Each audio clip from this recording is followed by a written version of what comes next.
अस्सलाम वालेकुम दोस्तों, लेक्चर नंबर 7 हमारा आज का लेक्चर है जिसमें हम अपनी जो वाउचर्स की टाइप्स हैं उनकी एक एग्जांपल परफॉर्म करेंगे, एक एक्सरसाइज परफॉर्म करेंगे जिससे आपका जो कॉन्सेप्ट वाउचर की टाइप्स को लेकर बिल्ड किया गया है वो पक्का हो जाएगा। दोस्तों, लेक्चर नंबर 6 में हमने वाउचर की टाइप्स को डिस्कस किया, काफ़ी डिटेल से डिस्कस किया।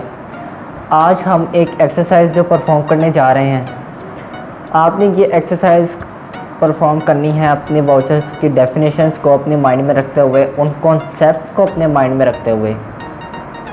तो दोस्तों चलते हैं हम अपने पहले पॉइंट की तरफ। Who is responsible to prepare journal voucher. अब यहाँ पे वो हमसे क्वेश्चनिंग कर रहा है कि जर्नल वाउचर प्रिपेयर करने का रिस्पॉन्सिबल कौन है।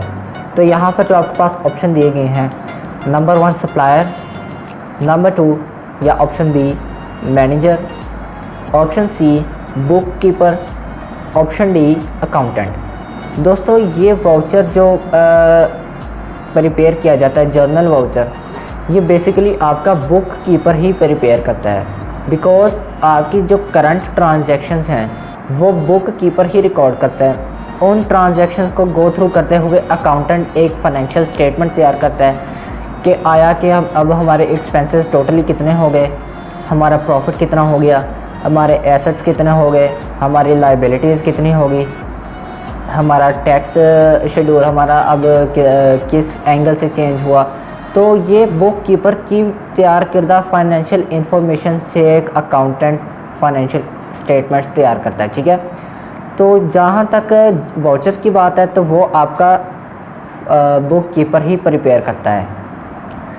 दोस्तों इसके बाद आ जाते हैं नंबर 2 में, journal voucher is used to record transaction in. कि जो जर्नल वाउचर होता है ये ट्रांजैक्शंस को रिकॉर्ड करता है। किस सेंस में रिकॉर्ड करता है, किस तरह के ट्रांजैक्शंस को रिकॉर्ड करता है। बेसिकली डेफिनेशन में हमने लिखा हुआ था, जो रीड किया था वो था नॉन कैश ट्रांजैक्शंस। तो अब आपने इन ऑप्शंस में से आइडेंटिफाई करना है कि वो नॉन कैश ट्रांजैक्शंस कौन सी हैं। ऑप्शन ए जनरल जर्नल, गौर कीजिएगा, जनरल जर्नल जिसमें आप अपनी नॉर्मली इंफॉर्मेशन रिकॉर्ड करते हैं। Option B general ledger, option C trial balance, option D balance sheet. दोस्तों जनरल जर्नल तो मैंने आपको बता दिया। जहाँ बात है जनरल लेजर की तो ये होता है एक टी अकाउंट, इस तरह से ये अल्फ़ाबेट टी है, लेटर टी, इस तरह का अकाउंट होता है जिसमें हम लेफ़्ट साइड में, ये मेरी जो साइड में अपनी शेक कर रहा हूँ ये मेरी लेफ़्ट साइड है और इस वाले कॉलम में डेबिट साइड लिखी जाती है, और मेरे ये राइट वाले कॉलम में जहाँ पे मैं अपनी फिंगर्स को शेक कर रहा हूँ यहाँ पर क्रेडिट साइड लिखी जाती है, ठीक है। हम जनरल लेजर को टी अकाउंट भी कहते हैं, टी अकाउंट, ठीक है। तो ये तो था आपके लिए जनरल लेजर। दूसरा डेबिट और क्रेडिट के लिए ऑप्शन सी है हमारे पास ट्रायल बैलेंस।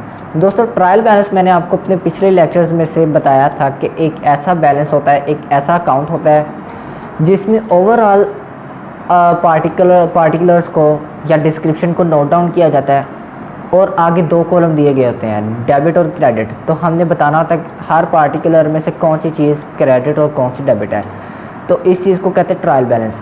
किसी भी किस्म का अकाउंट है, चाहे वो इनकम स्टेटमेंट है, बैंक रिकन्सिलिएशन स्टेटमेंट है, कैश फ्लो है, प्रॉफिट एंड लॉस अकाउंट है, बैलेंस शीट है, किसी भी किस्म की अकाउंट है, वो बनाने से पहले हम क्या बनाते हैं, ट्रायल बैलेंस बनाते हैं। ट्रायल बैलेंस सबसे पहले बनता है, उसको मद्देनज़र रखते हुए बैलेंस शीट या प्रॉफिट एंड लॉस अकाउंट या बाकी के दीगर अकाउंट्स जो हैं वो तैयार किए जाते हैं, ठीक है। इसके बाद डी ऑप्शन है बैलेंस शीट। तो बैलेंस शीट क्या होती है वो मैंने आपको बहुत डिटेल से बताया, जिसमें एसेट और लायबिलिटीज़ होती हैं। तो दोस्तों यहाँ पे हमसे सवाल क्या किया गया, journal voucher is used to record transactions in.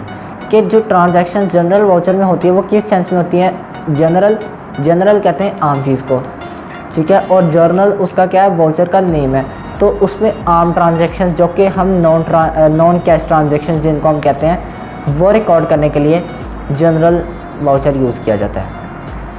Option 3 statement number 3, which voucher is used as a proof that a cash transaction has occurred between parties. ऐसा कौन सा वाउचर है जो पार्टीज़ के दरमियान जो कैश ट्रांजैक्शन हुई है उनको एविडेंस करने के लिए, विटनेस करने के लिए, उनका प्रूफ रखने के लिए प्रिपेयर किया जाता है। तो वो हमने type number 3 I think discuss की थी, कैश पेमेंट वाउचर, ठीक है। तो यहाँ पर आपके ऑप्शंस में ऑप्शन नंबर बी यहाँ पर दिया गया कैश पेमेंट, जहाँ पे हम रिकॉर्ड करते हैं कि हमने कैश पेमेंट या कैश रिसीट, ठीक है, कितना हुआ, किस पार्टी की तरफ से हुआ, किस पार्टी को हुआ, ये सारा वहाँ पे लिखा जाता है। ऑप्शन ए है इसमें पैटी कैश वाउचर। तो पैटी कैश हमने डेफिनेशन में पढ़ा था, माइन्यूट कैश ट्रांजैक्शन, जो बिलिंग, आपकी कॉफ़ी, आपकी फूड प्रोडक्ट्स क्लाइंट्स के लिए जो छोटी कैश छोटी कैश ट्रांजैक्शन होती हैं उनको रिकॉर्ड करने के लिए होता है। तो बेसिकली ये तो यहाँ पे होता नहीं है। ऑप्शन नंबर सी है जर्नल वाउचर। तो जर्नल वाउचर में तो हम नॉन कैश ट्रांजैक्शंस को रिकॉर्ड करते हैं, तो वो भी यहाँ पर नहीं आ सकता। ऑप्शन डी है गिफ्ट वाउचर। तो गिफ्ट वाउचर हमने पढ़ा था कि जिसमें आप डिस्काउंट्स या फ्री प्रोडक्ट्स प्रोवाइड करते हैं, वो वाला वाउचर होता है, तो वो भी यहाँ पे नहीं आ सकता। तो यहाँ पे क्या है, कैश पेमेंट वाउचर। उसके बाद हमारे पास है point number 4, which voucher is given by seller to customer that gives right of free shopping और डिस्काउंट।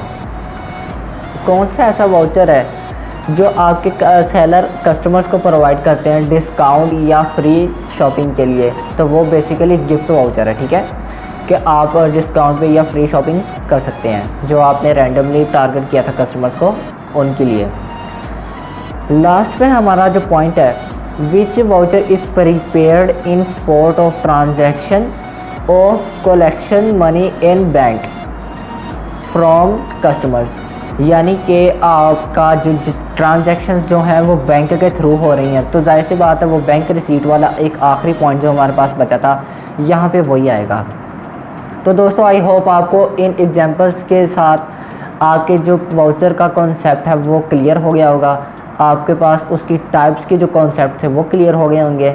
तो दोस्तों नेक्स्ट हम न्यू आर्टिकल्स के साथ दोबारा आएंगे, तब तक के लिए मुझे इजाज़त दीजिए। अल्लाह हाफिज़।